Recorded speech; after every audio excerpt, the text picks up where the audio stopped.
We've said all along it's been a great team effort from the Lloyds people all round, but one man has been really instrumental in doing everything, and that's the secretary of Lloyds Bowling Club, Steve Ridley, who's, I'm delighted to say, he's just stepped straight off the green and coming to see us. He's a bit battle weary, I think, is the word, isn't it, Steve? It certainly is. It yeah. is. You're not far to go now, mate? No, I think 20 hours I've been told, it might be 19. I don't know what the real time is. That clock has ruled my life for the last 6 days, so yeah, I think we're nearly there. 5 o'clock tomorrow it'll be all over, and hopefully we've raised a significant amount of money. Yeah.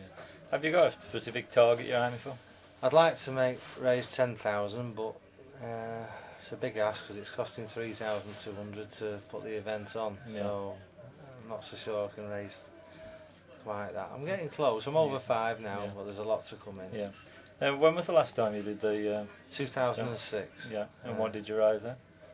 Well, I had 16,000, but there's a couple of huge donations came in then. Yeah. But I won't get anywhere near that. I don't want to commit to that. I made a bit of a mistake really. Last time I wrote to every club in Manchester and Cheshire asking for a £10 donation. But this year, with the event being a week long, I needed 84 witnesses, which is an awful lot. Yeah. So I asked every club if they would nominate a willing volunteer. And I didn't ask for money, and I'm sure with the response I've had from the bowling world, people that's got to know about it, I'm sure they would have given that tenner, but anyway, I've lost out on about £1,000 on what I had raised last time, but anyway, never mind. And what was your previous record? As regards time, it was 105 hours, but that officially was the record. But I know 2 Australian teams have played for 143 and 150 hours 50 minutes. But it's the paperwork side that's letting themselves down. Guinness haven't approved their attempts. I'm hoping tomorrow, with the director of Guinness World Records himself coming tomorrow at 1 o'clock. He spoke to him today, and it'll be 3 hours to assess all our paperwork.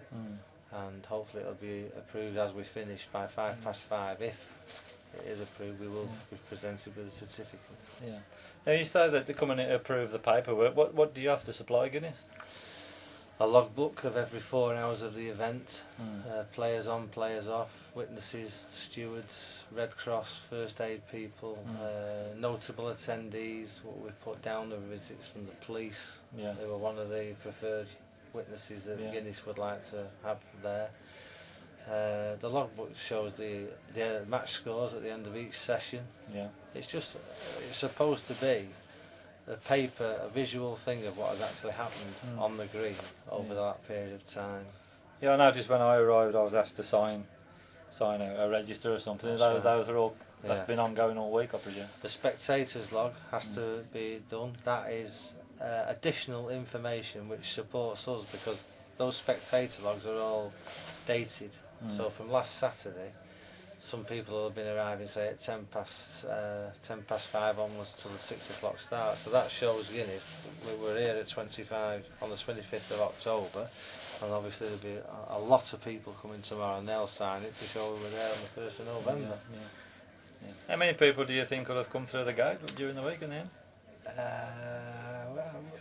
2,500. Yeah, it's excellent, isn't it? So it's monumental, really, when you think about it. Yeah, and you've had people travelling from all over the place, really, haven't you? Yourself, Mel, Stephen, that you've just spoken to, coming, Gary Ellis, people from north of Manchester, people from Yorkshire that I didn't even know, got to know about the event, people everywhere. Blackpool, quite unbelievable how word has spread, the power of the internet, as they say. It is, We've got, I don't know how BBC got hold of it, but BBC Northwest, which that's the biggest thing we've had in our 3 attempts, the BBC. I know Granada are quite big, but BBC that's huge, really. Of course it is, yeah. It's been tremendous. And what's your timetable now yourself, Steve? You on a break now? I'm on a break for an hour, and then back on for 2 hours. Trying to get something to eat, a little ham toasty. I think I'm confident we're going to make it now, Mel. I don't think there's anything going to stop us now. And then I think tomorrow it could be an amazing day, really. It will, yeah. I know the Lloyds are the people, a club that's put this together, but I actually believe, from the feedback I'm getting from, certainly from Channel M, that Crown Green Bowls is the winner here. It is, yeah. Which is what has really pleased me, because I just think our game, if we had the right people running it now, I'm sure we could do a lot better. Yeah, actually, I quite agree. There's lots been said about that just lately, isn't it, as well, you know. But unfortunately, like with the British Crown Green, you know, we can't knock the government body, the people there who are prepared to put the time, but there are people perhaps outside there who could, expertise could be encompassed, couldn't they? That's right. By the governing body as well, you know. I mean, I've tried to spread the net far and wide this time with this event, but I think I honestly believe if it's run well, you know, I'm always told you always get out what you put in. Yeah. And I think we've put an awful lot of good things into this event, and it's going to be a huge success, to be honest. Yeah, yeah. So I'm hoping that Crown Green Bowls as a whole will. I know Channel M are absolutely gobsmacked with what has gone on in the sport of Crown Green Bowls. They just cannot believe it. They can't. That is quite simply, they cannot believe the support we've had, the backup teams, how the game is played. I mean, they're very naive. You're trying to talk to people. They still think the old man's game. Yes, yeah. And you know, they've put down. They've seen 360-odd-year-olds. I grant you, but the vast majority. 40 is young, as far as, you know. That's right, yeah. We've got lads out there, Lee Fletcher in his early 20s, a couple in the 30s.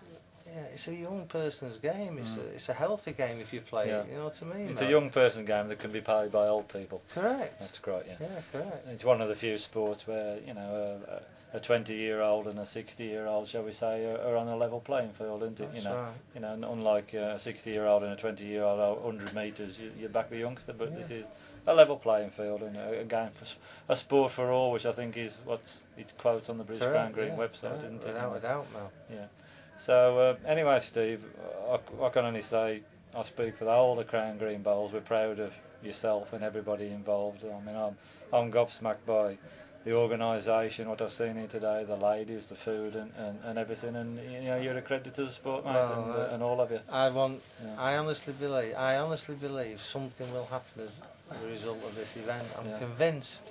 The feedback I've got, BBC tomorrow, I don't know, you might be telling me, all they want is still photographs of the event, and I can't get my head around why they would want that, but that they're coming to cover the end. But specifically they're asking for still photographs, and I'm just wondering why. What is the significance about this? But they're amazed that one, they're at the stamina aspect of it and the endurance, but more also I think the sense of together. There has been I can't describe it, Mel, a sense of togetherness from everybody that's been here. Yes. And it's almost like the sport is united. As word has got round that we're doing this we're giving something back as a sport, and that we're people say we're a minority sport. What I mean is, Mel, we're a sport that doesn't get the publicity of snooker, of darts, of the golf things. But our sport has been truly amazing this week, and they give something back. And I honestly believe we will get something back as a result. I don't know in what way it'll be, Mel, but I'm convinced something will happen positive as regards our game. All the game needs is just that one little kick up the backside through maybe BBC to terrestrial television, just to put an event on or something, and that could be money. That's right. That could be the thing, like it was in the 80s when we had several events on the television, didn't we? That's all we need to make the game a little bit more high profile, isn't it? I just want to thank you once more, Mel, and I know like a sister station, Jeff Russell, as well, for what Jeff has done. That's right. And Brian Hampson from Bowlers World.